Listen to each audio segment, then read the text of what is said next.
Hello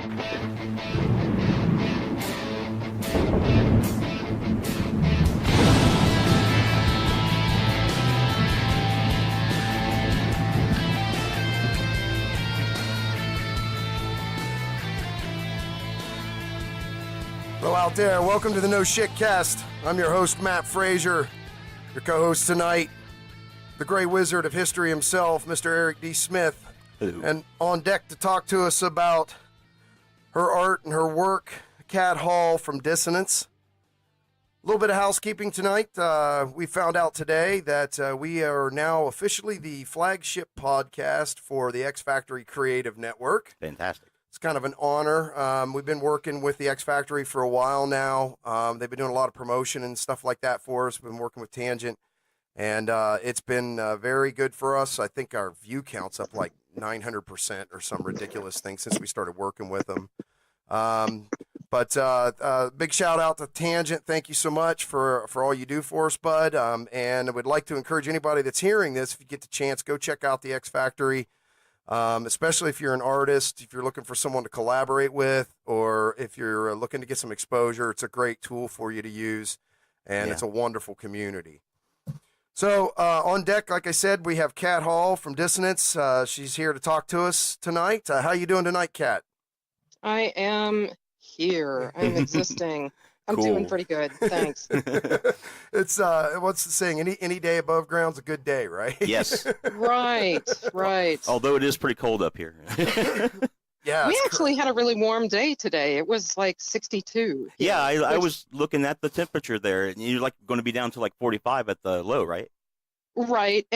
But like last week it was like 11, you know. Yeah. So, yeah, we've had our little cold snap, and now it's warming up. So I lived in Texas for 6 years. I lived in Lamar County in Paris, Texas. Ah. But it never really, I think it snowed once while I was there. I guess we should say it, right? That Cat's in Texas. So that I don't think we said that. I live in a small suburb north of Dallas. It's actually north of Plano, just north of Plano, and just south of McKinney. So if you are familiar with the Dallas area, that is where I am. A little bit. In Allen. Yeah. I was young when I lived there, but I'm a little bit familiar with that. When did you find it to be any kind of adjustment when you moved from New York to Dallas-Fort Worth? Yes and no. I mean, I grew up in Shreveport, Louisiana, which is by all rights, a fairly small city. Gotcha. Although I think it's probably the third largest city in Louisiana, it's still small by New York standards. So, I kind of was already used to the South. I pretty much knew the drill. And although New York had become pretty much home, I lived there for, I believe, 2.5 years. Not a huge amount of time, but I loved it. It was great. And Dallas-Fort Worth is a pretty metropolitan city, isn't it? Dallas-Fort Worth is a huge metropolitan area. Yeah, it's enormous. Actually, the Frisco area, which is north of Dallas and Carrollton, and Plano, is the fastest growing corridor in the U.S. right now, from what I understand, real estate wise. So yeah, it's booming right now. Is there an electronic scene down there? For music? Yes and no. We do have some electronic bands, but the club scene is not such that there's much of a drive for live electronic music. It's more DJ driven. Gotcha. And so, there's some dance clubs, and, as far as dark wave goes, really the standby club is still Lizard Lounge. It was back in the day, back in the late 80s, and it still is now, early 90s. Lizard Lounge, they have a night that they call the Church, which is, of course, on Sunday nights, and that's their Gothic night, and they're still in existence. They're still going strong. That's good. Yeah, I don't, I have to admit that, my clubbing days, I now much prefer to sit at home in the studio and write music. I understand that. Yeah. I certainly can feel that. Yeah. Right. I have gone out a couple of times, and in the not too distant past to distribute a couple of little disc drives with my new MP3s on them, stuff that is coming out. So That's cool. passing out some stuff, but and people still recognize me, so I haven't changed that much. It's a lot easier today, isn't it? Or what's your opinion on this? To kind of stay connected to the scenes, because of social media and things like that. It still allows you to kind of have that connection without having to do the club crawls all the time. Yeah, and things, right? it does. I would say that it is, but on the other hand, I do believe that it's less personal.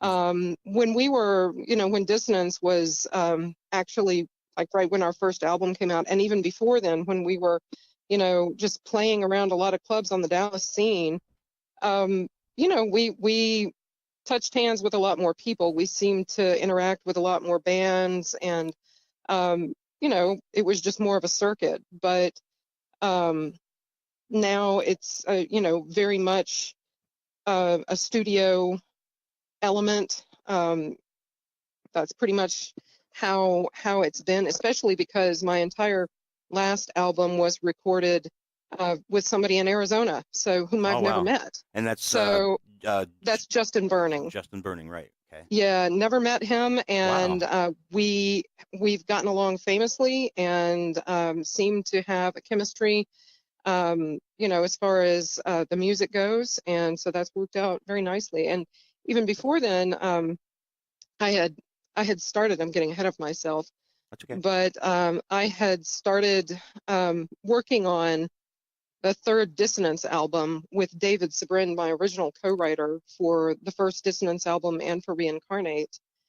And we got about 3 songs into it, and David just decided he was at a point in his life where he really just couldn't focus on music. He had a lot of personal issues going on.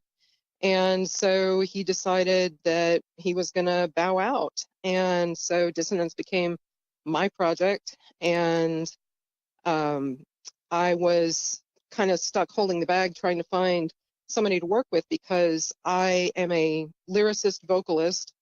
I can write, as far as like, keyboards or sequencing goes, but that's not my forte. That's not what I choose to do. Right.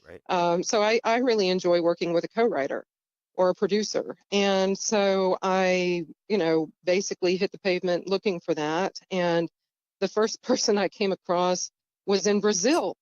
So, Wow. and we did several tracks. There was a guy in the Sao Paulo area. I think he lives in Campinas now, but his name is DJ Junior Kane. He did some remixes for Information Society back in the day. Yep, still does, I think. Yes, he does. And he and I have done a few tracks together. I also started working with Jim Marcus from Die Warzow and Go Fight. That is still on the table. He is producing my next Dissonance project. Actually, I shouldn't say next, because I technically have 2 albums in process right now. Both of them are going to be Dissonance, but one is a second album with Justin Burning, and the other one is the original third Dissonance album that was supposed to come out, which didn't, because Void came out before it. Okay. So it's kind of confusing, but does that have a name yet? It's going to be called Break Myself. Okay. After a track that I wrote with with Junior Kane. Gotcha. I'm getting too many J's mixed up. Yeah, I took a list of the people who had you'd worked with, and I recognized a few of those names, but there were many different people in the collective.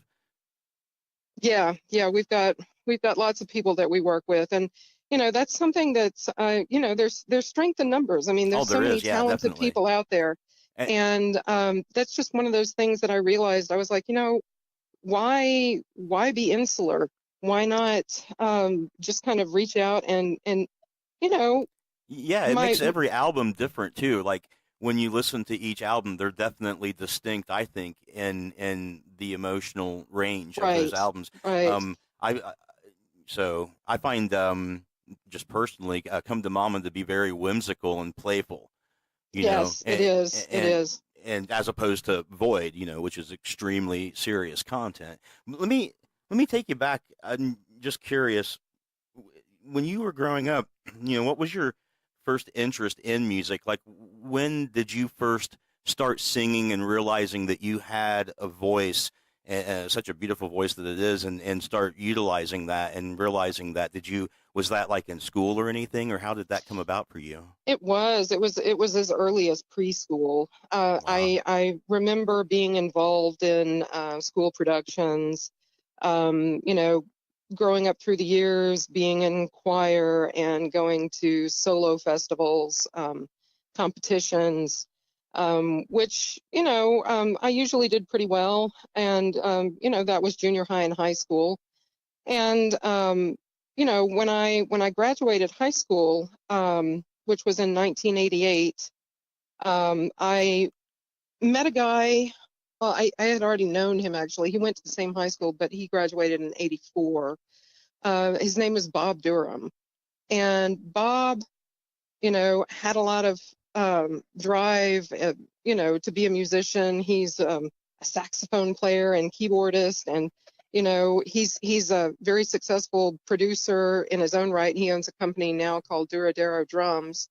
And, he said, I want to start a band and I need a singer. So why don't you do this? And I was just saying, is that when it started for you? I mean, is that when you knew you wanted to do this sort of work, or is that just when you started considering it professionally? That was just kind of a whim still. Okay. Sure, everybody wants to, when I thought about what I was going to do, I really had no idea. I mean, when I was in school, I got my degree in cultural geography and anthropology with a minor in French, just because I just really, wanted to do something interesting. And I like geography. I like people. I like Sure, culture. yeah. I like travel. And so, plus my father was a geography professor, and I've been involved in traveling all of my life. And, just studying different cultures. And so that's kind of where I got that wanderlust from. Gotcha. I definitely enjoyed my anthropology classes when I took Right. sociology and anthropology. It's entertaining, right? It is, yeah. So, we learn more about ourselves the more we learn about other people. And so I basically just got a degree. Both of my parents were college professors at Louisiana State University, which is where I got my degree. And although I went to the one in Shreveport, not the one in Baton Rouge, so it was a smaller campus. Yep. But, my mom taught math and computer science. My dad taught geography and anthropology and folklore. So it was... Gosh, that sounds like a really rich environment to grow up in. Did you have siblings, or was it just you? I do have an older sister. She's 2 years older than me. Oh, she wow. was an English major. Wow. And so, we were a very academic family. Very cool. So, when I was in college, going to LSU with Bob Durham, he decided he wanted to start this band. And I said, sure, why not? I mean, I was already very much in love with the club scene and electronic music, which I discovered thanks to a friend of mine in high school whose name was Mark Serino. He basically just would drive me over to Dallas on weekends sometimes, and we would go to a record store here called VVV, which actually was, I don't remember whether it was owned by or just the guy that worked there. He was MC 900 Foot Jesus. Yeah. So, yeah, I used to buy my records from MC 900 Foot Jesus at VVV. That's awesome. So, yeah, I'd go in and basically just say, what's cool? And he would go and pick out a whole stack of stuff, and I would be like, yeah, that's great. That's awesome. And so that's kind of how I started really loving the electronic scene and really loving the club scene. And of course, this is where I got my taste for what I would be doing. So, we started doing this little band, and we had, it was fortuitous. The high school that I went to was an arts and academics high school. It was Caddo Parish Magnet High School, which was, actually been, I guess, the birthplace of a lot of pretty successful musicians.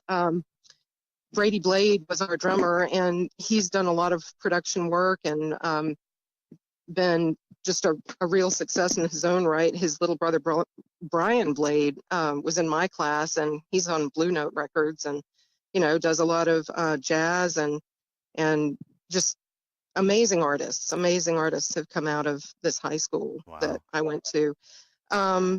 Anyway, working with these people, we just kind of threw some stuff together and did some live shows. We didn't really do any recording as such, so it was all live. I think I have one cassette tape that is from that era, and when I listened, the band was called Vis-a-Vis. Okay. And it's a little bit cheesy, but we had a good time. There was a club in Shreveport called 630 Commerce, and it was kind of an industrial dance club, and we would play live there because Bob knew the owner, and we were kind of the house band there for a while. And the era, what era of music was this band? It was kind of a mishmash. We had keyboards, we had saxophones, we had live drums and live guitar and bass, and so it was very eclectic. Very much like the late 80s type of synth pop bands that were coming synth out. Pop, but it also had some funk in it. It very much, we had some backbone. So just I don't know. I'll send you a picture of that band at some point, and you'll be able to see, kind of the look of the band will show you kind of what we sounded like. Groovy. Flocks of seagulls, right? Yeah, well, it was an interesting look. I did have that haircut in the late 80s. Right. With the very long bangs. Right. So, doing that was fun, and that we did shows periodically, and everything changed when I went to an Information Society show in 1989. I had gone to see a lot of bands and, was just never really impressed by any of them. But this was really one of the first, I guess, just kinetic, interesting live shows that I'd been to by an electronic act, because I'd been to see New Order, I'd been to see the Pet Shop Boys, but, they pretty much just stand there and do their thing. And this was a show where, their lead singer was rolling around on roller skates, and, everybody's jumping around, and it was crazy and awesome. And I was just blown away. Still like that today. Yes. And, I was just gaga for them. I was such a fangirl. And, I decided that I was going to write a fan letter. You get bored, you do what you're going to do over the Christmas holiday when you're staying with your grandparents, when you're in, school and stuff. So I wrote a fan letter and I mailed it, and I didn't think about it again. And I guess maybe about 2 or 3 months later, my phone rang. And when I came home that afternoon from my college classes, there was a voice on the answering machine that was definitely not Southern. It was from Minnesota, and it was Kurt Larson. Wow. Saying that he had gotten my letter and they were going to be doing a show in my state, and would I like to come? Wow. And I was floored. I was just like, this is fate. This is, I'm meant to go and see this band and connect in some way. And so I did. I basically drove to Alexandria, Louisiana, which is where they were having the show, and went to the show, and just I didn't have any ticket or pass. I just kind of walked backstage and said, I'm Kat, I'm here. I got invited, and it just kind of fell in my lap. Is this on their Think tour? This was, it was on the Think tour. Okay. They were touring with Vanilla Ice. It was, oh my, it was entertaining. Interesting. Yeah, and it was pretty funny because Kurt and Paul would take turns reading out of Ice by Ice, Vanilla Ice's autobiography on stage, kind of making fun of him while opening for him. So it was pretty awesome. Oh yeah, they were definitely. Ballsy. They were great. So I saw the show and then went back to the hotel and sat in the bar with Jim and Paul, and just had a few drinks and was talking to everybody. And I was like, this is really awesome. Wow. And, I had sent the letter to Kurt. And so I thought, well, I really should speak to him, but Kurt is not a drinker and he doesn't really like to hang out in bars. And so went and hung out with him for a while separately and, had a good conversation. And we kind of hit it off and decided to stay connected. And so a correspondence, was struck and I stayed in touch. And basically, through them, I also met another electronic band that was closer to me. T42 is out of the Dallas area.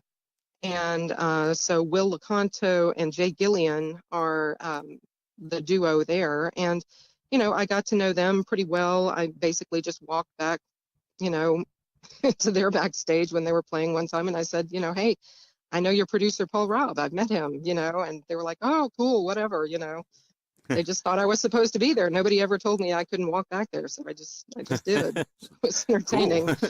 Cool. So I met all of these people and they all would have a very important role to play later.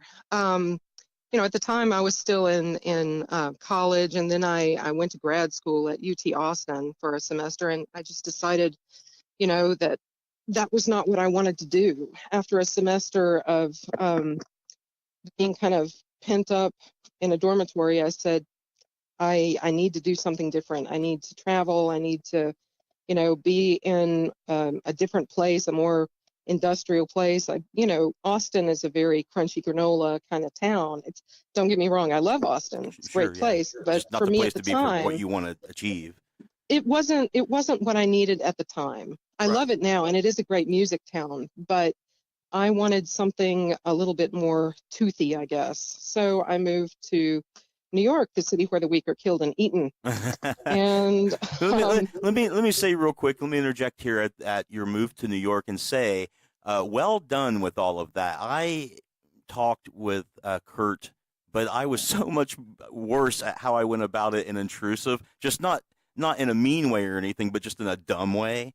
And it started off with, I was trying to get a hold of one of their albums, a CD5 for Think, and I could not find it anywhere around me. So I had their management's address, so I called information and got the number. And I started talking with the people there about it, and they thought that I was trying to book the band. And I'm like, no, I'm just trying to get this CD. And they're You're like, talking to Scott Mino? Yeah, it was his secretary that was talking to me.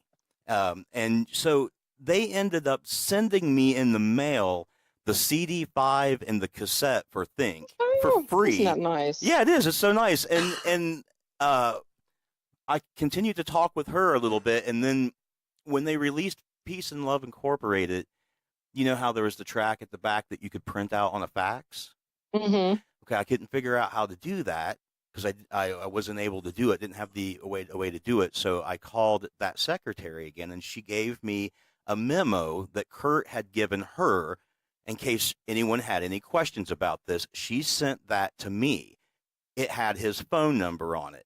I called his phone number. He had no idea who I was. He was in the middle of moving from Minnesota out to California, and I left some messages on his phone, and he tried to get back with me, and my wife at the time was on the phone, and he couldn't get back to me. And when he finally did, he was very exasperated and wanted to know who I was, and I explained to him who I was. And once he realized who I was, he directed me to the Cat. Oh, but that's not me. Right, exactly. So, and I'll explain that in a minute for the listeners, just so they know what you're saying there. But so anyways, that was the source of a lot of confusion for a lot of people. It is for me, for sure. Yeah. It had to be crazy. Yeah. So I hooked up with her and started talking with her, and she told me that he was moving out to California, and he had said as much. So I, in a moment. And her name is Jerry Beck. Okay. Yes. I didn't. I never knew that. But in a moment of brilliance, I called out there and got his number and left a message because he hadn't made it out there yet. And I freaked out, and I talked to his girlfriend. I thought, man, he's going to think that I'm just a stalker. And so I hung up, and I never bothered him again or anything like that. But I'm sure that that was weird for him, and I probably shouldn't have done that.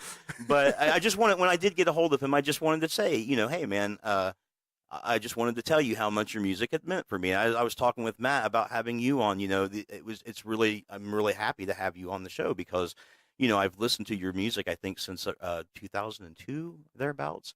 And so it's a real honor to have you on the show and talk to you. And I was trying to convey that to him, but it was a really bad way to do it.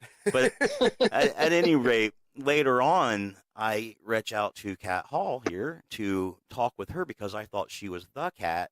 And we had a lengthy conversation before she's finally got out of me who I was and who I thought she was and what was going on. But thank you for being nice to me and continuing to talk to me.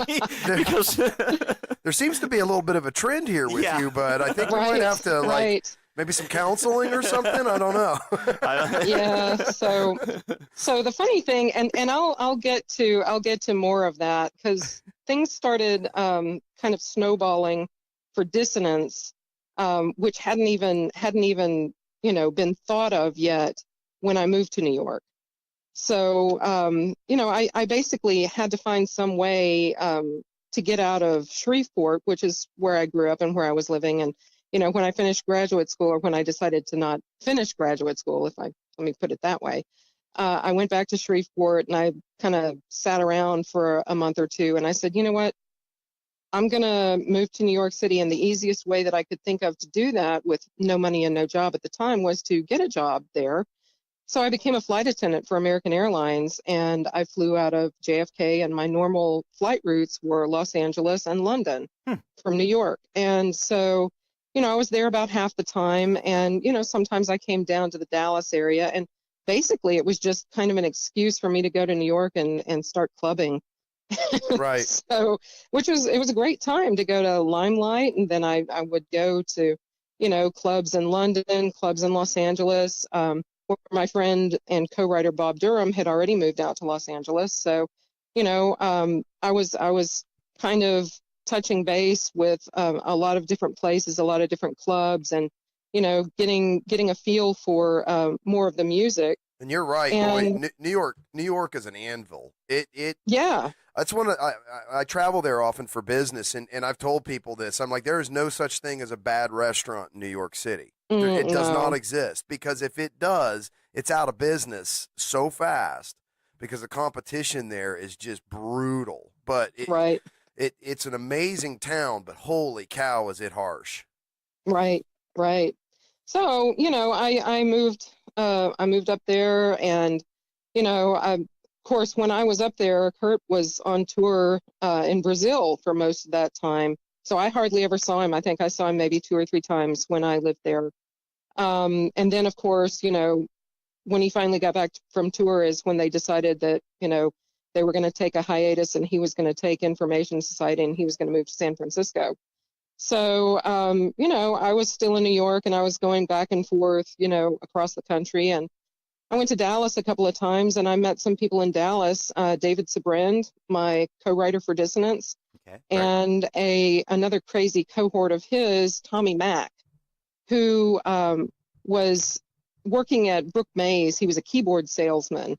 And so, of course, I was enticed. I was like, ooh, I should buy a keyboard, even though I'm a singer and, that's what I really was into doing. I was like, if I'm going to be a musician, because it was beginning to take root, the idea that I might want to actually, do music of my own again, since I hadn't done it for quite some time. I had done it when I was in college, but we had gone a couple of years since then, and I wasn't really doing anything.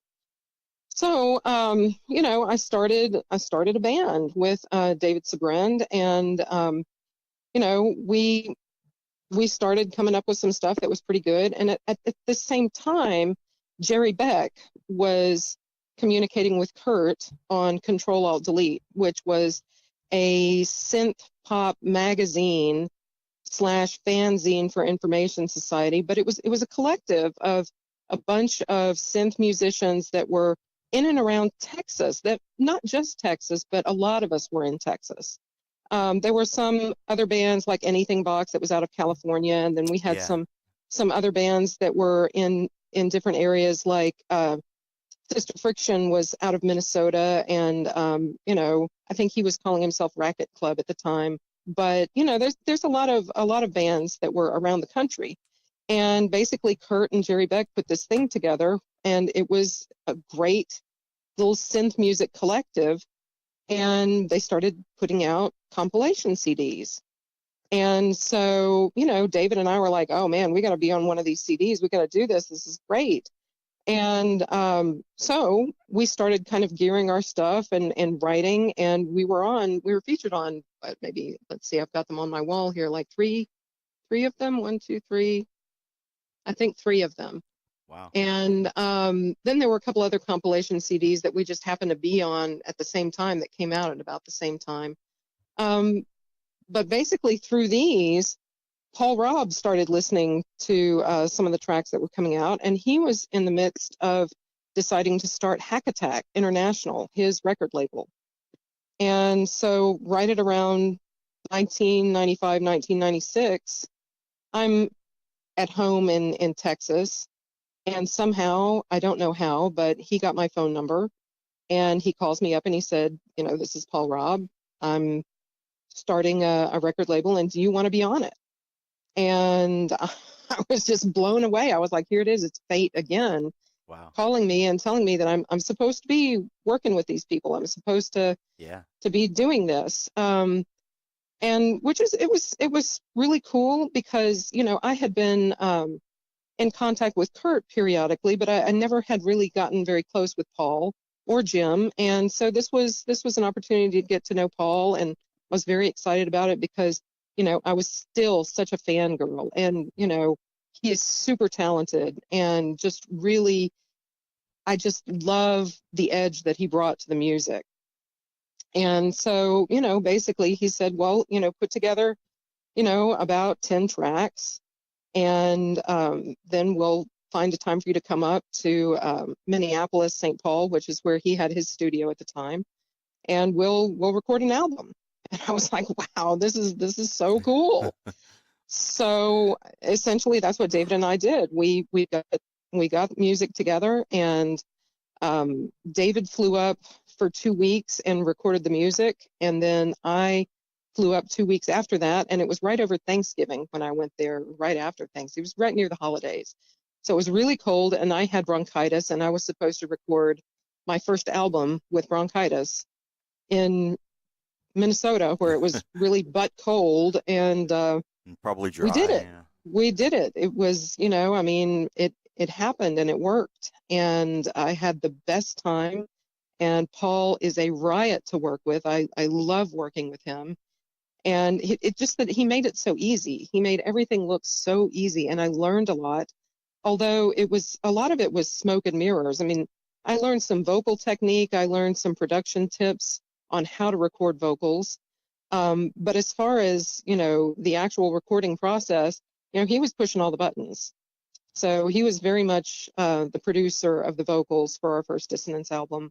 And it was just, and for the music, really, he put a lot of spin on what we had come up there with. And we even have some Star Trek samples that are in our first album. If you listen closely, you'll hear photon torpedoes and some other little snippets in there. So, we had a little tiny touch of, that little information society in there, which was so awesome for me. Yeah, it's great. It's awesome. And, we didn't really know what we were doing. I mean, it's Paul's label. It's an indie label. It was a very small operation. And so he just kind of let us go and press the CDs, and, didn't really give us much direction. And of course, I wasn't a professional musician at the time. I mean, I was trying to become one, but I didn't really know, what I was supposed to do. So we did some shows in and around Dallas and Fort Worth, and, but that was pretty much it. We got kind of sidetracked. Paul got busy with another of his groups, Brother, Sun, Sister, Moon, and he moved out to Los Angeles. And he didn't have time to mentor me and tell me all of the stuff that I needed to do. And so for our second album, when we got ready to do that, I'm getting ahead of myself. We did a solo EP first. Okay. Yeah, like after our first album came out in 1997. And in 98, Paul had been listening to and watching Marilyn Manson grow.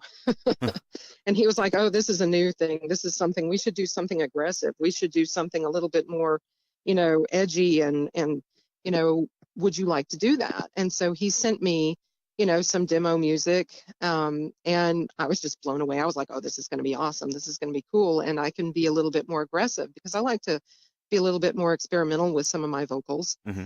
And we had pushed the envelope a little bit with Dissonance, the first album, but Paul had seen me record, so he knew that, he knew what my voice was capable of doing. Sure, right, yeah. And so the Cat Hall EP came out, and it was a lot more aggressive. Yeah. And, it was playful and whimsical and edgy at the same time. Yeah, yeah. I've heard you use menacing in a lot of ways. And you use your voice in ways that I haven't heard, quite in the other albums. I thought that there's a few songs where, I thought it was really interesting what you had chose to do in that situation. I thought I that's one of my favorite. That and the last one. Cool. Yeah, we did a lot of experimenting, and the vocals were something that I think on one of those there's 16 to 20 tracks of vocals. Wow. All singing together. So I do a lot of layering and stacking. It's not done with effects. It's done with layering and stacking and re-recording and re-recording and re-recording. That makes it really thick and I don't know what the word I'm looking for is. Full. Yeah, it's full, large. But yeah. like a pillow though. It's soft too. It's a very interesting way to do it. Right. So, and a lot of those were, we had some layers of singing, some layers of whispering, some layers of yelling. So it was mixed media for vocals. But again, a lot of fun. And this was when he was out in Los Angeles. And so, I got a chance to go out there and hang out with Paul in LA. And we had what I call the Paul and Cat years where, we would just I would go there and hang out and we would just have a blast, He came to Dallas, to visit me, and I took him to Six Flags, and we rode roller coasters, and it was just great. We were just big buddies. Did you guys ride the Demon Drop? No, it's the cliffhanger there, isn't it? Yeah, we didn't go on the cliffhanger. We went on the Titan.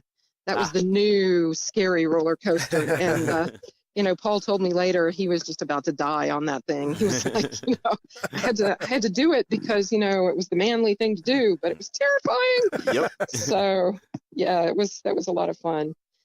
So anyway, we did that and drank a lot of wine and listened to a lot of Frank Sinatra, which Paul really likes, and I like too. And sure, we recorded crazy stuff, and then Paul got busy with Brother, Sun, Sister, Moon and decided that he didn't really have a whole lot of time. So when David and I, who were still writing together, came up with our second album worth of material, Paul said, you know what, I've got my hands full right now.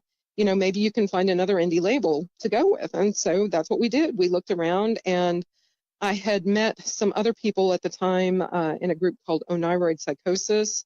They were very gothic, and I don't know if gothic is really the right word for them. They were very dark. And they were out of Wisconsin.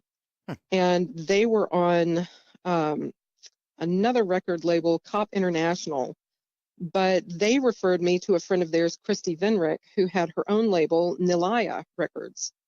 And so Dissonance started talking with Nilaya, and we decided we were going to go ahead and do a second album. So we did a cover of Eleanor Rigby by the Beatles, which is pretty ballsy. And I mean, who covers the Beatles? It's so good. Oh, thank you. Thank you very much. Track. Oh my God, it's so thank good. you. I'm always curious about how it's received, when people listen to that, because it is such a touchy thing to cover a band that is so beloved as the Beatles, and also a band that is, some songs you just don't dare touch. So, trying to do a cover and do it well is, it's a touchy thing. So, I'm pleased that you enjoyed that track. It was always one of my favorites. And I think probably the most depressing Beatles song that was ever written. So, which is why it was close to my heart, because I suffer from clinical depression. So it's just one of those things that speaks to me. Yeah, the art, sure. Yep. Yeah. It's funny. It's kind of ironic. I sent that to my daughter because I literally got a couple days ago. She was talking about that song specifically. She's her group of friends are becoming Beatles fans again. Right. Like this next. Everybody goes through that. Yep. Everyone, and then you go through every generation. You go through your Beatles, Led Zeppelin, and Pink Floyd phase, right? Everybody does that. But right. I sent that off to her because she had written me this thing where she had she had this thing where she had come up with this like really dark interpretation of what that song was actually about. And then it was like, boom, I shot her that track. I'm like, you've got to hear this, but yeah, fantastic. I love that, the texturing and the layers of it. It just, oh man, it's haunting. It's a great track. Love it. Well, thank you. Yeah, so we worked with Lars Hansen and Leif Hansen on production for Reincarnate. And at the same time, I was also doing some vocals for Oneiroid Psychosis and for Signal 12. There's an album called Aphonia that Signal 12 put out on Cop International, and I have maybe 3 or 4 tracks on there that I do vocals for. And I think, I'm embarrassing myself because I can't even remember the name of the Oneiroid Psychosis album that I did backing vocals on. But I'm on one of their albums as well. So, okay. And coincidentally, I got engaged to Lars Hansen and moved to Wisconsin. And that was in 2001. And I was there for 6 months when we both decided that was not really going to work out. And so, yeah, that was great. That was an awesome time in my life. Hey, I understand. I've been married and divorced 4 times. So you're a pro. I am. You got it down now. It's getting easier. It was a definite.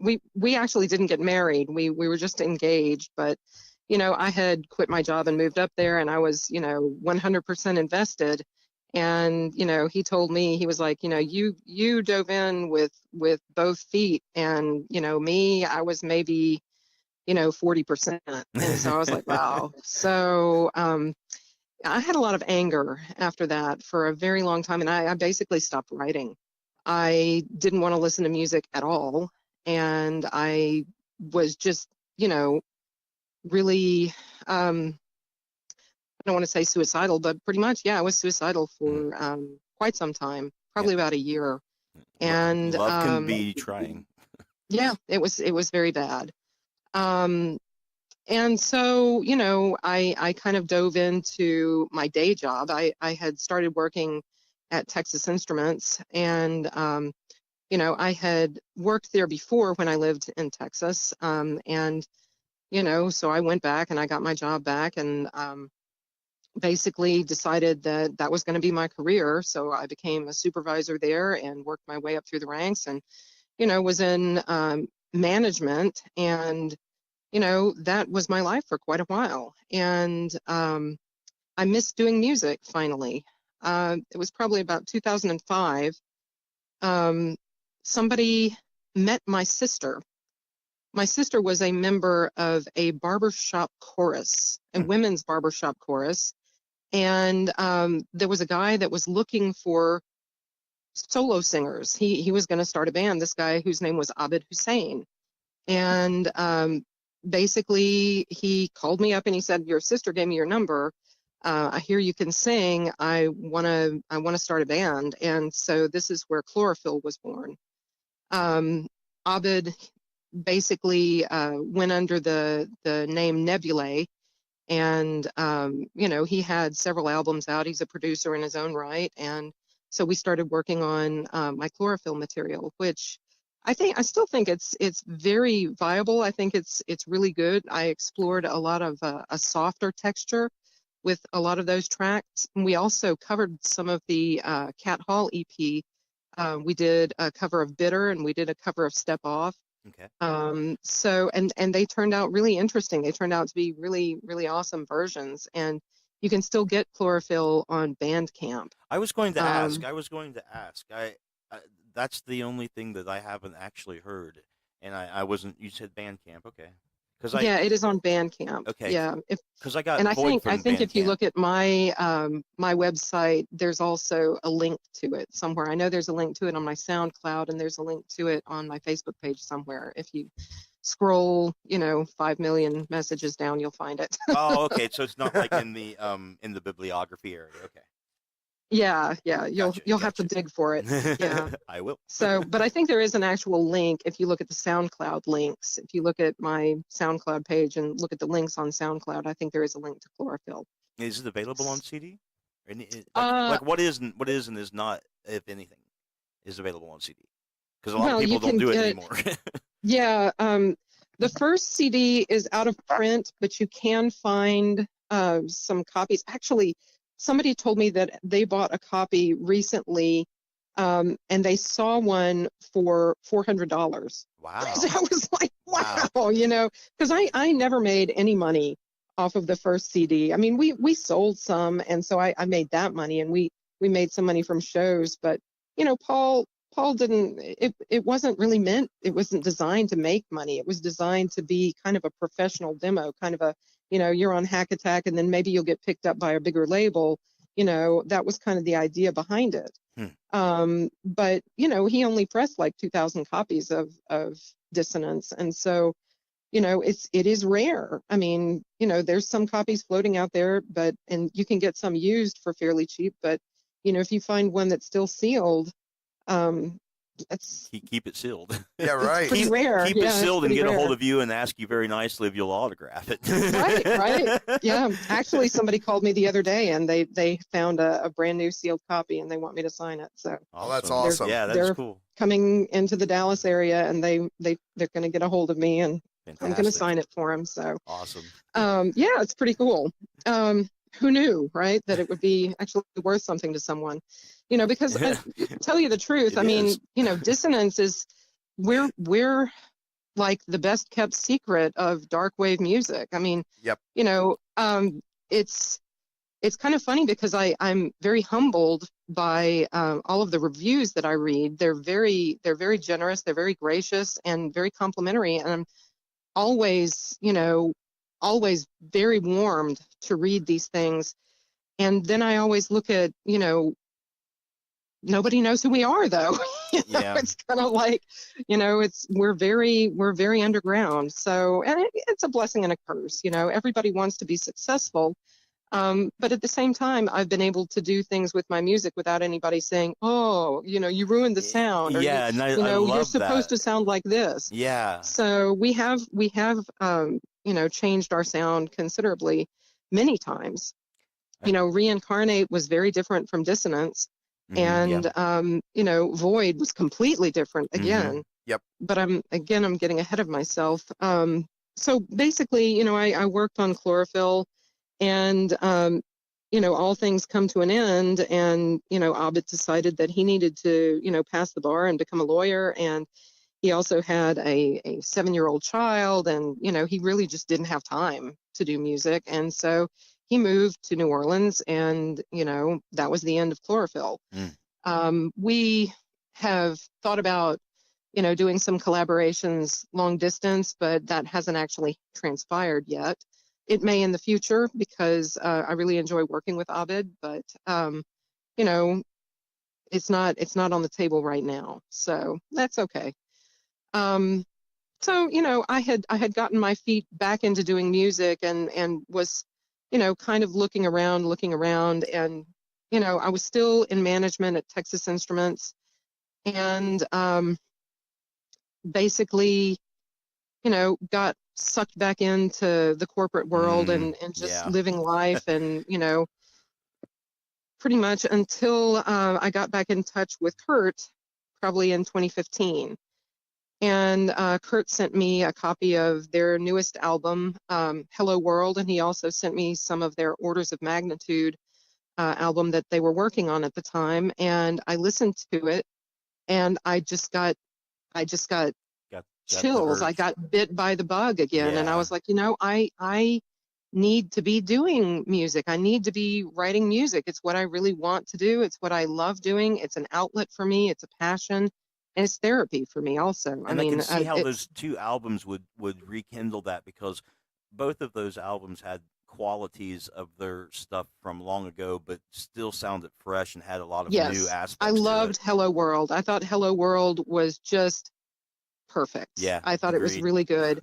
And they also sent me the unmastered versions that had all the samples in it. So, I have that, and I was listening to that, and I was just like, hot damn, this is this is a lot of fun, Yeah. and it had all of the elements of Kurt and Paul that I just love so much. The vocals were just pristine, and Paul's sounds were just wonderful. It And the was kind of musical like, choices excellent yeah, for yeah, it was like just from their catalog in the past, and when right. especially when they did Orders of Magnitude 2, the choices that they picked on that album was excellent as well. Right, right.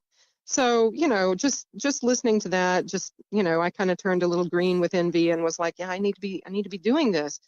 And, that's when I reached back out to David and asked him, would he be interested in doing another album? And so, we started working in the summer of 2015 and came up with a track in fairly short order, and it was called Taste. And I think it's one of the best tracks that Dissonance has ever written, but no one has ever heard it, and it hasn't come out yet because it's very much David and Kat. Gotcha. And so we came up with that, and we started work on this third Dissonance album, and that's when David decided that he just wasn't really into it anymore.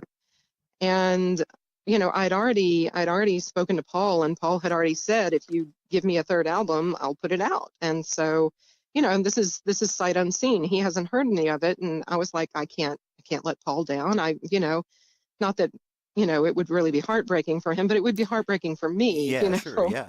So plus, just the opportunity to still be on Paul's label was just, I was one of the first artists that he signed to Hack Attack. And as a matter of fact, I think I probably was the first artist aside from Think Tank. That's how aside I from came his own across you. acts, That's how I came across you with Step Off, and then went to the label site and seen that you had albums there, and that's how I heard of you. Right. Yeah, he actually, Step Off is actually on a Think Tank and on my Cat Hall EP album. So it's actually in two places, which I think is really cool. Yeah. I actually didn't know that he had done that until I saw the Think Tank album online, and I was like, oh man, I'm on the Think Tank album. So, but a lot of the Cat Hall music, Paul is the co-writer for Cat Hall. The Cat Hall EP, Paul wrote all of that music. Mm-hmm. Yep. So and produced it. So in a sense, he is the band. So and I just, there's something about the direction he took with Think Tank, from Information Society, that I just loved it. It was just really like crack cocaine for me. I just really, not that I do drugs at all, which I don't, but I would imagine that it would be the same high. Oh yeah, because I listen. I've had all those albums, and that's just a constant staple in my playlist. Yeah. I really, Think Tank is just something that I love to turn on and turn up really, really, really loud, and just, it's crazy and kinetic and wonderful, and everything that I love about Paul. Yeah. And I love that Paul brought some of those elements into the Hello World album and into Orders of Magnitude, and just, their new material is nice. But I've also really liked Paul's new ambient material. Have you listened to any of that? I have all of that, and there's 4 albums now, I believe, and I love all of them. I'll put those on while I'm conversing with someone at the house, and I love it. Yeah, Yeah. See, he can do no wrong. Pretty much, Paul Robb is a super genius. Yeah, and he does commercials too, right? Yes, he does. Does like a He's Heineken won Clio commercial. awards. Yeah. I think he's got at least 2 Clio awards. Yeah. But he's just probably the most talented person I know, and he's actually, if I had to pick, my 2 favorite people in history on the planet ever, it would be Kurt and Paul, just because they've pretty much made my dreams come true. With if you're a fan, and then you want to meet the band, and then you want to become a band, and then they sign you to their label, and it's just opportunities and just wishes that have been granted. So I asked him if he would want to come on and talk about his new ambient albums, but he hasn't got back to me. I don't think he's seen the message yet, but I'm Paul's hoping very he will. busy. Yeah, definitely. Yeah, he's Absolutely. very busy. All of them. Right. So when I had mentioned that David bowed out, and I did some work with Junior Cain, and was trying to pull together this third Dissonance album, and it was really not happening. It was very frustrating. I felt like just beating my head against a wall, because it just seemed like there was roadblock after roadblock. And finally, a friend of mine who actually did a music review for Reincarnate and for our first album, Ilker Yücel is his name. He's the editor of Region magazine, and I reached out to him, and I was just like, I'm at my wit's end. I don't really know what to do right now. And he says, well, I'm going to put you in touch with Jim Marcus, because Jim will help you out. Jim can produce this for you. This will be no big deal. So I got in touch with Jim Marcus and flew to Chicago, and basically Jim co-wrote a track, which is going to be called Star Stuff, and it's actually probably the best Dissonance song ever written. But of course, nobody's heard that yet either. Right. So anyway, our song that I wrote with David, Taste, and then several others, a couple that I had written with Junior Cain, are in this collection that's going to be in the album called Break Myself, which was supposed to be the third Dissonance album, but unfortunately, things started happening, just to kind of hang the album up. Jim Marcus had some irons in the fire, and Jim is one of those creative geniuses that basically spreads himself too thin, and so he's got a bazillion projects all going on at the same time, and so he's overcommitted. And so he's still working on the album. I mean, I've offered to pay him. I've offered to fly up there again. I've offered to, what is it going to take to get this album finished? And he still tells me he's very, very nearly done. He wants to get it perfect, and then he'll send it to me, and then we'll have remixes, and then it'll be available. Cool. But so while I was waiting for this album to materialize, I met Justin Burning online, and I was just itching to do some work. I needed to write. I was in a very depressed place where I just really was having a lot of angst. My father had been in failing health. My father is he was a very formative person for me. I mean, being my father was also a singer. He was a pretty beautiful tenor, just had a wonderful voice. Wow. And he always encouraged me, and he also was my major professor with the geography and anthropology, and so he was definitely big for me. I was very close to my father, and he had a brain injury in 2013 and had been going downhill for some time, and it was just wrenching for me. And so that, combined with some issues at work, just basically not really enjoying corporate life anymore, really just feeling that I wasn't being true to myself. The depression kicked in again, and I just needed to write. And So I basically reached out and I put a couple of messages up on Facebook and some of the message boards, and I said, I do, electronic music. I do vocals, for electronic music. I'm versatile. I can do pretty much any style, from industrial to dance to ambient to you name it. I can do it. Does anybody have anything that they want to work on with me? And Justin sent me basically an ambient album that he had written for a film. And I said, wow, that's pretty cool. I think I can work with this.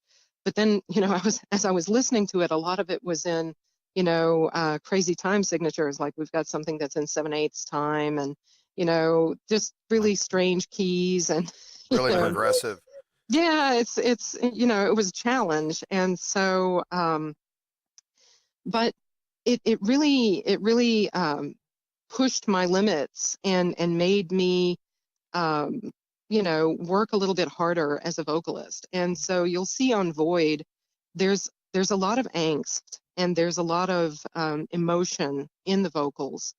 And I think I've come up with, some lyrics, some of the things that I was going through at the time, as far as like personal relations, a little bit of heartbreak here and there, a lot of heartbreak here and there. People just, living is painful a lot of times. And the last 2 years have been very painful for me. So Void was very much a catharsis. And, just it's even a hard album for me to listen to. It was a very hard album to write.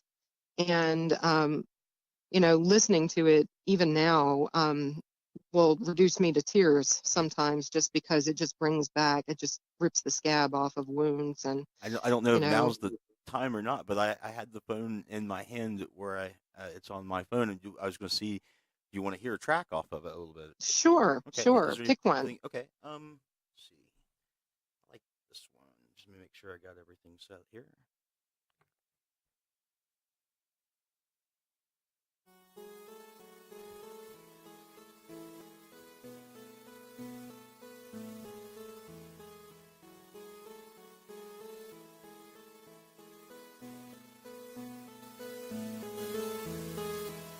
There is little lower than I, with the means to smash myself, I would smash again and again and again, waiting for my pain to subside. Keep it all inside myself until I smash again and again and again. Lines of force and contort around me. Your life is being sucked dry around me.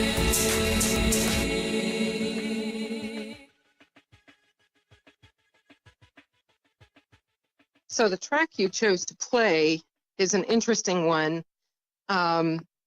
It was actually that's the only, well, aside from the Joy Division track, I did not write the lyrics for this track. Kurt Larson wrote the lyrics for Gravity Well. Interesting. Yeah, it's kind of interesting that you chose to play that one, because Information Society has always played such a huge role in everything that I've done musically. Basically mentoring me and giving me my start and giving me a lot of inspiration. Kurt has always sort of been like my go-to for advice. Pretty much, it's sort of like, if you had an imaginary friend, but they were actually a real person, that would be what Kurt is for me. Yeah. And it's Cool. because of the way that we met, because he it was kind of like, you get a 17-year-old and you throw MTV in their face, and it's a real person, and it's something that was a dream. You send a fan letter to someone and you never expect it to be answered, and then they call you, and then you meet them, and then you're talking with them on the phone, or you're sending letters to them, and it just almost never has seemed real to me. And so as a result of that, I really don't have a filter where he's concerned. And so pretty much anything that's going on in my life, I'll tell Kurt about it. Kurt knows my darkest, deepest secrets. And that's a good thing for It me. is. I mean, It's nice to have someone that can fill that role, and somebody that you can collaborate with too.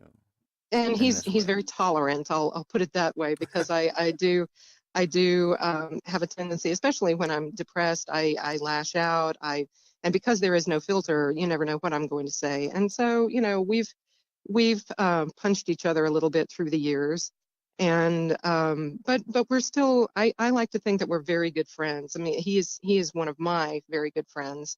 I don't know if he would classify me as more than an acquaintance or not, but basically we've known each other for almost 29 years now, almost 30 years. Wow. And we talk a lot. So he basically was hearing me talk about all of my trials while recording this album, and he sent me these lyrics for Gravity Well, and he said, these fit more with your music and the style that you're writing right now than they would with Information Society. So if you want to use them, here they are. Great. And so, yeah, I modified them just ever so slightly so that they would fit with the music, and there it is. Very cool. Very cool. Yeah. Now, if you had to pick one, what would you pick for someone that's listening to this podcast and maybe hasn't heard anything other than that? Like, what would you select for someone to introduce them to this album? The first song that I wrote on the album was Get Through. That's track 3. Okay, let's And yeah, have a listen. yeah, then just a second.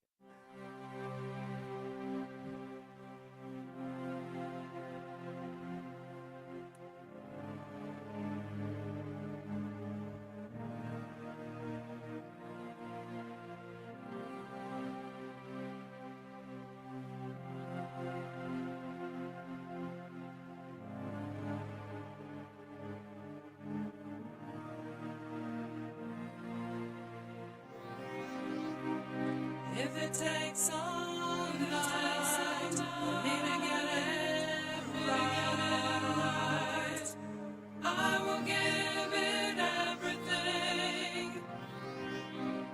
And if it takes my life to reach the other side, downwardly I'm spiraling, and in the darkness I feel your voice inside.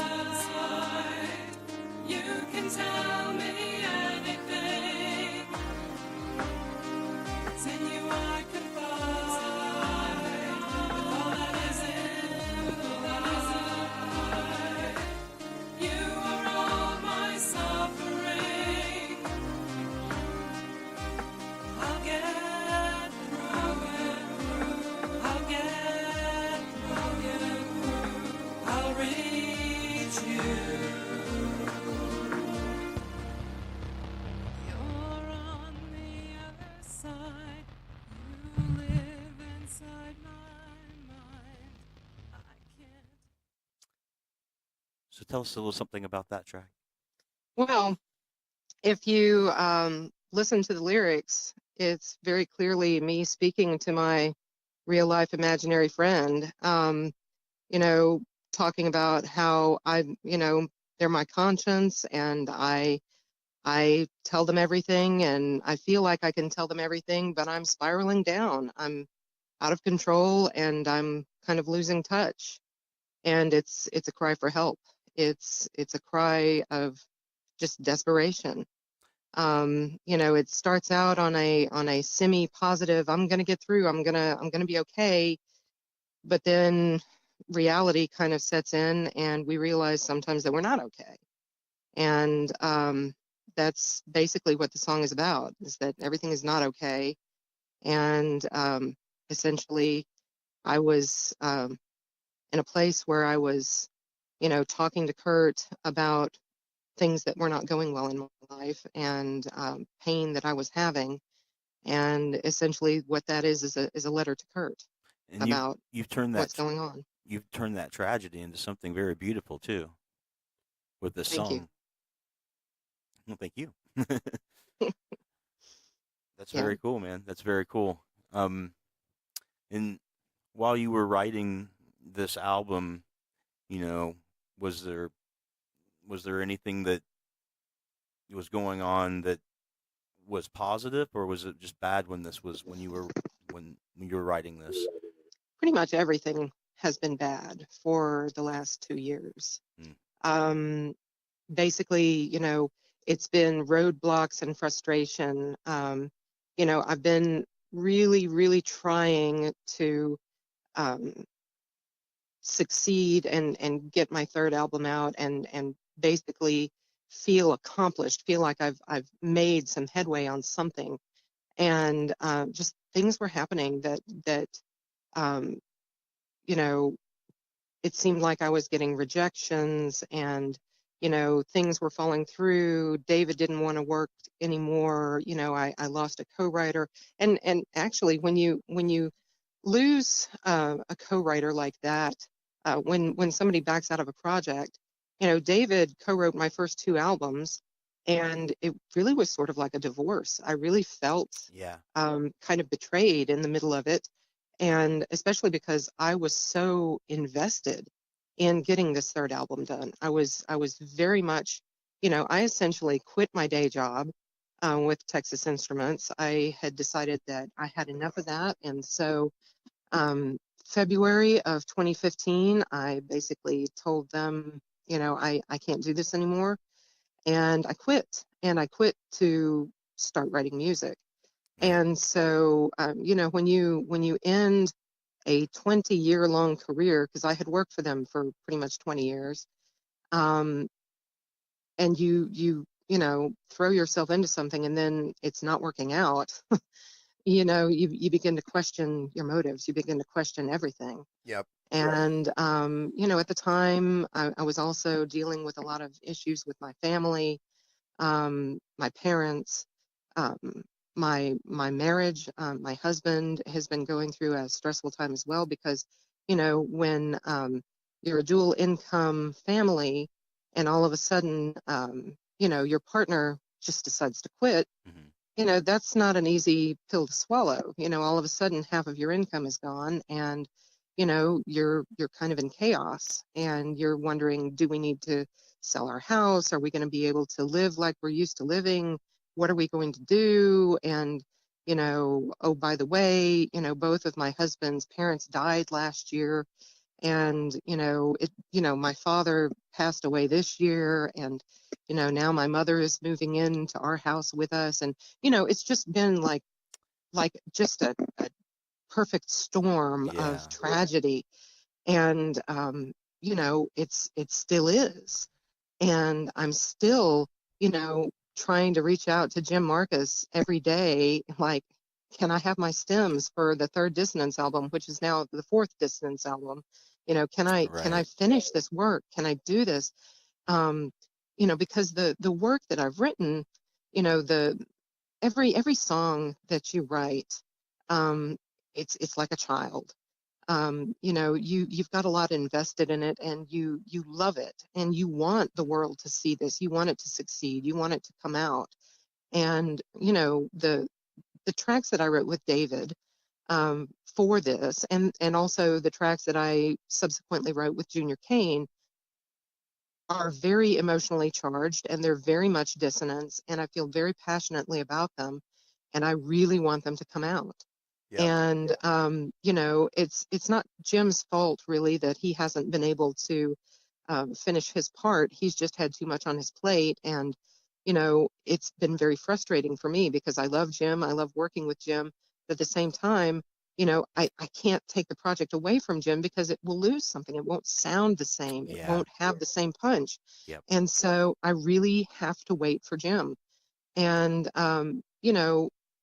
Void came out as just a pining and a hole in my soul because of all of the tragedy, of all of the just spiraling downwards into hell that the last 2 years have been and continue to be. The one bright spot being that Void did come out, and it was a beautiful album. And yes, indeed. it did get a lot of really beautiful reviews from people, and it did speak to people, and that is meaningful to me. I am honored that people have taken the time to post things about it, and I just wish that more people would hear it. That's the main thing. I because I don't have a lot of help from a major label, and I don't, Paul is very busy doing his own thing, and they're on the Star Trek cruise right now, so I can't ask Paul to help me. He's busy. Yeah. So it's been just me, and I've been doing it, even though Justin has helped, considerably, and he co-wrote the whole thing. Justin just doesn't really like to get out there and promote, and I don't blame him. It's not a whole lot of fun, Nope. To basically try and get people to listen to your stuff, especially if it's something that they've never even heard of you. And why should they take a chance on something new? You're not the new Marilyn Manson, or you're not the new, there's other albums that they're familiar with. Why should they try something new? And let me say this as a listener and as a fan, but certainly as a listener to this album as a unique experience and not based on things from the past. This album is a journey. It's a journey lyrically and musically. It's not something you listen to with just one track or two. You start from the beginning and you end at the end. And it's been a long time since I've heard an album come out that has that flow to it, that you just don't want to hear one track in the middle of it or anything. And that's what I would say to people who are thinking about this album and purchasing it. I would say do so for that journey experience, because it's going to be one of those albums that you can put on and listen to with your headphones, and you don't, it's not something that you put on in the background to have a conversation to or to clean your house to. It's like a personal inward journey. And those albums are always worth having because they end up meaning something different and personal to every person, I think. Yeah. It's kind of funny because when the album came out, I remember, telling Kurt that, well, Void is coming out. It's, it's going to be released. And Kurt basically told me, I was a little bit afraid at the time because I was like, well, this isn't like Dissonance, that we've had before. It's a lot more low tempo. It's not dancey. It's not, it's very down tempo for what people are used to hearing from Dissonance. Mm-hmm.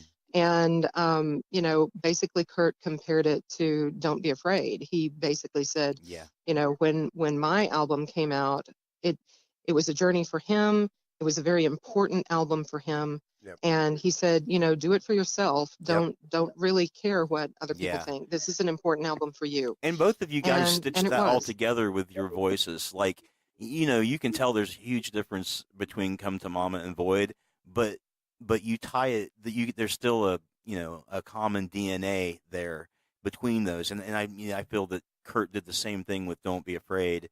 I feel like you guys have such strong, beautiful voices that it's more than an instrument when you're listening to it in the mix. It's a style and an instrument, right? So when it goes from one style to another one, there's still that bit of you in what you're doing. Definitely. Right. Yeah, no matter what I record, you can always tell that it's Cat Hall. Yeah. It's always me. I've got one of those unmistakable tones, I guess. And either you like it or you don't. So, you can always tell the people that like Dissonance and the people that are just like, not my thing.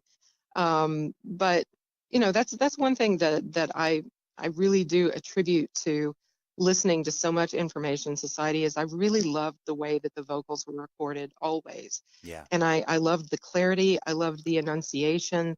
I loved the harmonies. And I loved when they would put in little a cappella bits, because that, to me, just made my hair stand on end. You know, I could hear it would just make the hair on the back of my neck stand up. And I was just like, oh, yeah, you know, that is awesome to me.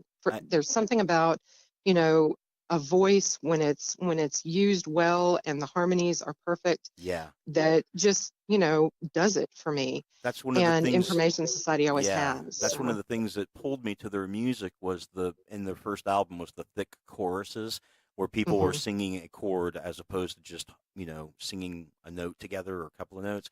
And I heard Paul in an interview, I don't remember which one it was, but he was saying that Duran Duran taught him how to structure chords like that. And they're one of my favorite bands too. I have everything they've ever done, and I'm like crazy about them too. So it was interesting to hear that there's this common thread in that way that goes through everyone that I end up liking. I'm seeing everything that I like. All these people are doing the same thing as opposed to what other people are doing, and it's just interesting to see that's all there. That genealogy. Right. Yeah. It's kind of like, you know, I took what Kurt did with his vocals and I kind of made it to the extreme, because I stack and stack and stack and stack. That's brilliant. And you know, and it's just gets to the point where, and even Paul told me, I think when I was we were doing our first album, there was one track, I'm trying to remember the name of it now. What's the track? I'm looking at the album right now. Unwhole. Yeah. I had too many vocals. And Paul was like, I really don't know what to do with these. I don't know what to do with these. And because I had so many parts. And finally, he just left them the way they were and, you know, mixed them. And that's the way Unwhole came out. You know, it had all of the parts in it that I put in it. But initially, he was a little bit like, well, it's too much.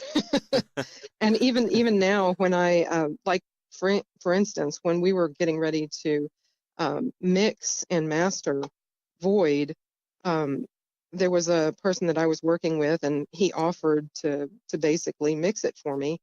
And so I sent him, you know, the raw vocals, and basically he was like, fuck.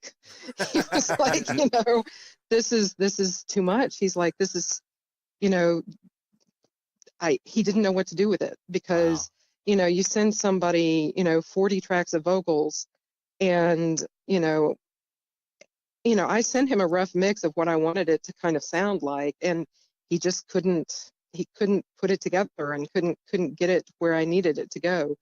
And you know, we finally, you know, came to a meeting, Justin and I did, and we did it ourselves, and you know, that seemed to be a lot easier. You know, I'll basically put it together. Justin, you know, will tweak it a little bit, and essentially, I would say probably 60% of the time I come back to Justin and say, okay, you produce the music and let me produce the vocals, because I did them the way I wanted to do them, and I don't want them to sound like, you know, these other people. A lot of people compare me to This Mortal Coil, a lot of 4AD vocalists, and you know, I think of Alison I'm flattered Moyet. by that.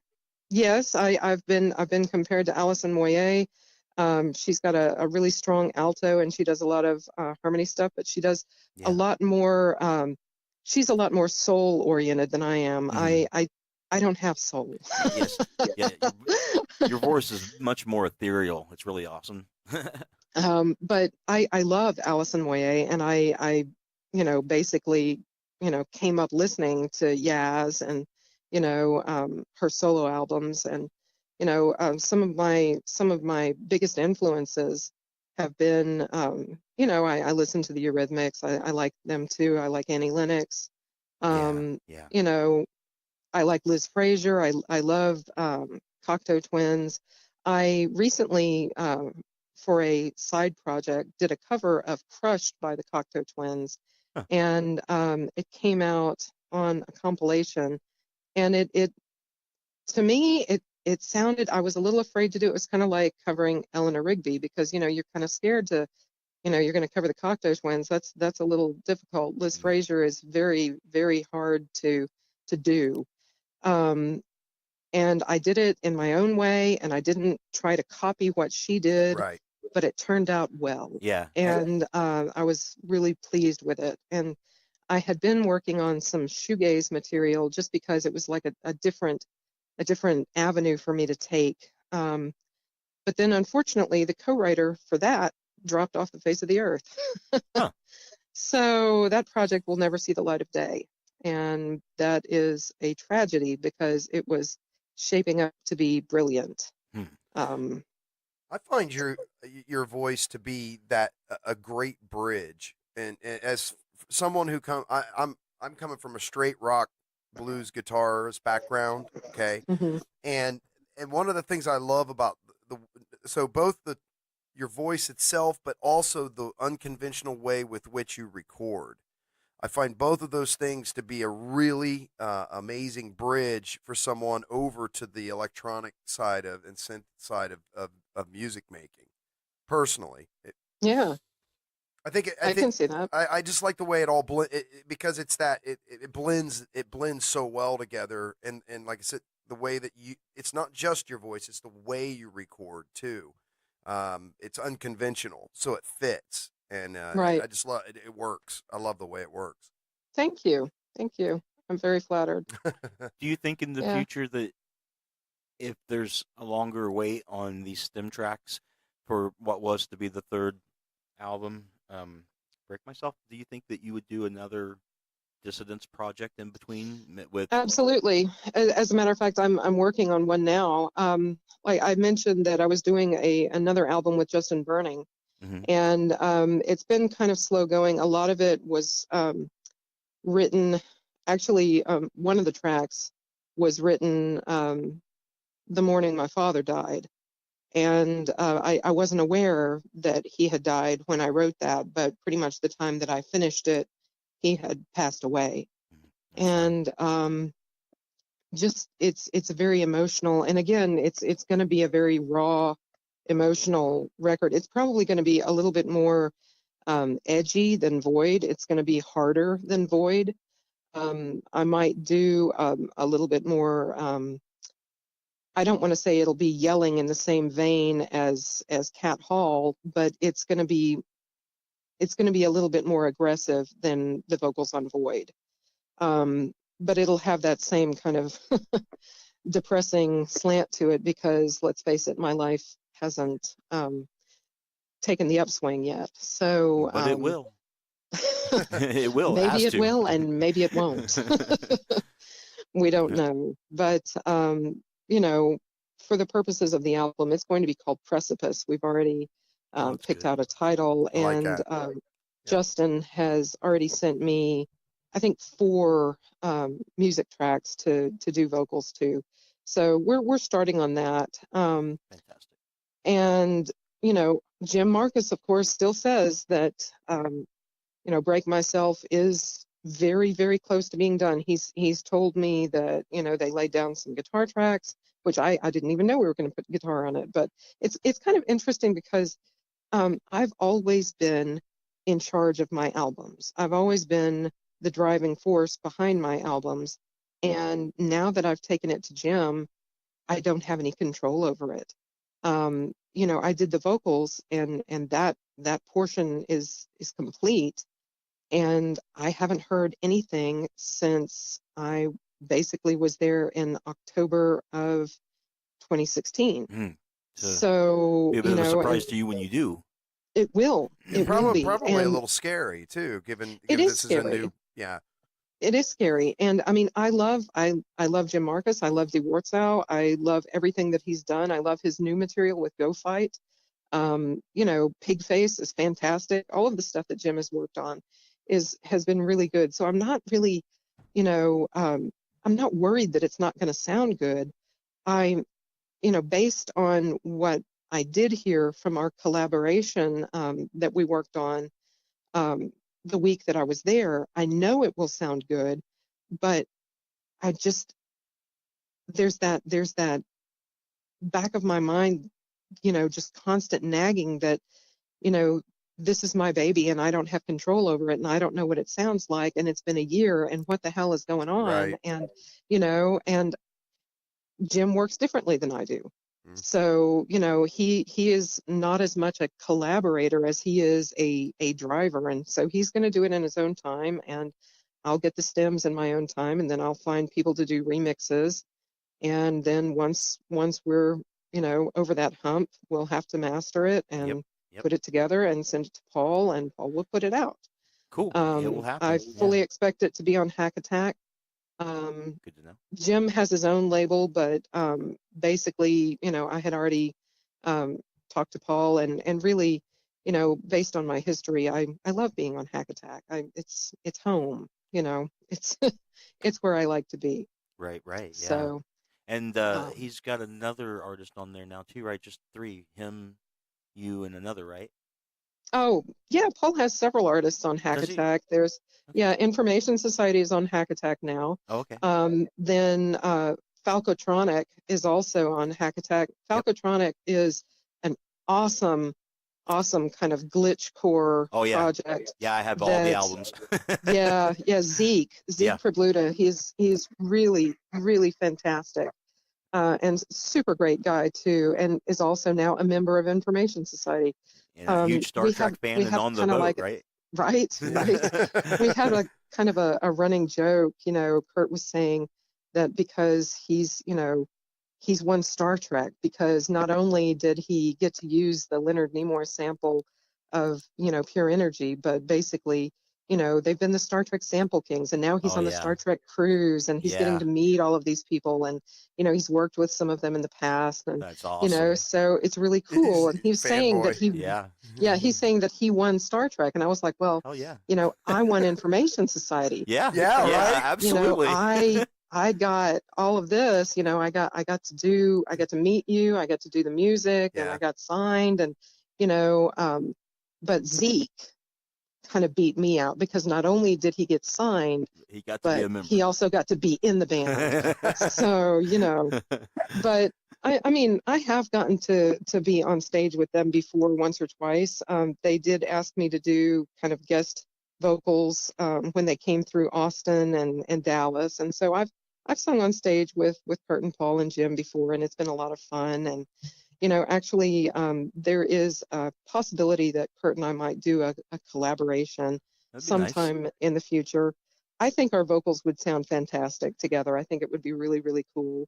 Yeah, absolutely. But basically, we're talking about maybe trading off verses and doing harmonies together. And it's no secret. I've always told Kurt and Paul that I really want to do the backing vocals on their next Information Society album. Yeah. Because I think that I would be perfect to do that, and I could really bring a lot of interesting harmonies. And not that they don't do it already. I mean, they're fabulous and they don't need me, but I think I could just, maybe kick it up a little bit. Yep. But I agree. just bring a little bit of Cat to the mix. It'd be awesome. But anyway, we'll hope that, we'll cross our fingers that, maybe they'll be amenable to that. Although, who knows? We'll see. That'd be cool. Man, I really want to tell you, thank you very much for hanging out with us and talking with us about all of the albums and things. I appreciate that very much. It's truly been my pleasure. I really enjoyed it. Thank you very much for taking the time and being interested. No, anytime. And look, if any of your other future projects that are coming up here, if you want to jump back on and talk about those and get some exposure, we're more than happy to do that. We'd love to have you back. Absolutely. Fantastic. Thank you. Yeah. So good. Well, I guess that's where we'll wrap up tonight. Kat, thank you so much for joining us. We really appreciate you coming on here and giving us the a history lesson that I didn't expect, as well as letting us kind of talk to you about things that are near and dear to your heart. That's the show for tonight. Appreciate everybody listening, and we'll catch you next time.